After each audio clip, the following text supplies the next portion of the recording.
Bon, maintenant on a tout piqué, donc l'étape suivante, eh bien, c'est ce qu'on appelle le rembarrement, c'est-à-dire qu'on va aligner tous nos points afin de matérialiser maintenant nos assemblages dessus et finaliser son traçage.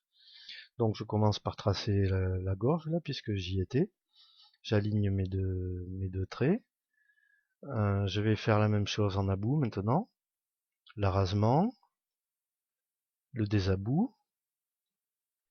Je vais me servir de la jauge pour aligner les deux points de l'arasement, c'est-à-dire mon point de piqûre obtenu ici, mon point de piqûre obtenu là, et je m'assure visuellement avec la jauge que je m'aligne bien, que mon arasement s'aligne bien avec la face concernée, c'est-à-dire en l'occurrence c'est celle-ci, l'arête haute.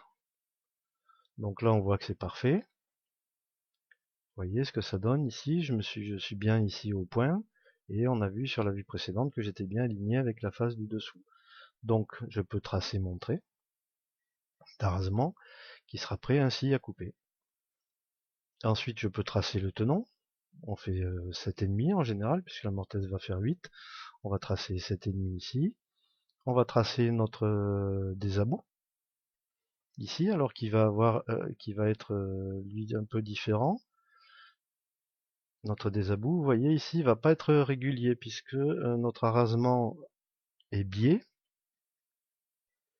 Ici, donc on va avoir un désabout ici, vous voyez, à l'œil de presque 2 cm, alors que de l'autre côté, on aura une largeur de crayon.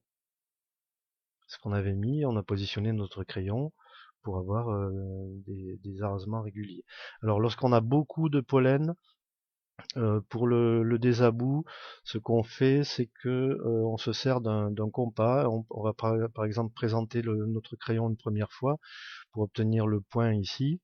Et ensuite, vous prenez avec le compas l'écartement ici et vous tracez un trait parallèle. Voilà, lorsqu'il y a pour éviter d'avoir un trop gros désabout qui serait totalement inesthétique.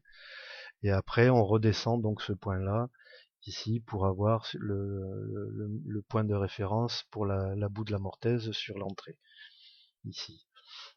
Alors là, je vous montre le rembarrement de l'entrée qui en fait ne se ferait pas à cette étape-là, hein, il se ferait un peu plus tard, puisque on évite de faire les rembarrements quand le bois est sur ligne comme ça, sur les pièces inférieures, pour pas risquer de faire bouger les pièces de bois. Mais je vous le montre pendant que je suis là, moi. Donc là j'ai rembarré une première fois en gorge et je rembarre maintenant le désabout de ma mortaise. Donc ma mortaise sera bien entre ce point-là et centrée sur cette ligne-là. Et mes deux points de piqûre, comme je montrais tout à l'heure, qui font la croix montrant qu'il y a une gorge de ce côté-là. Le signe conventionnel hein, pour une mortaise avec gorge, c'est une croix du côté de la gorge. Et donc on l'obtient par les traits de piqûre en piquant à l'extérieur, comme j'ai montré tout à l'heure. Voilà, prochaine vidéo, je vais vous montrer comment on fait ça au compas maintenant.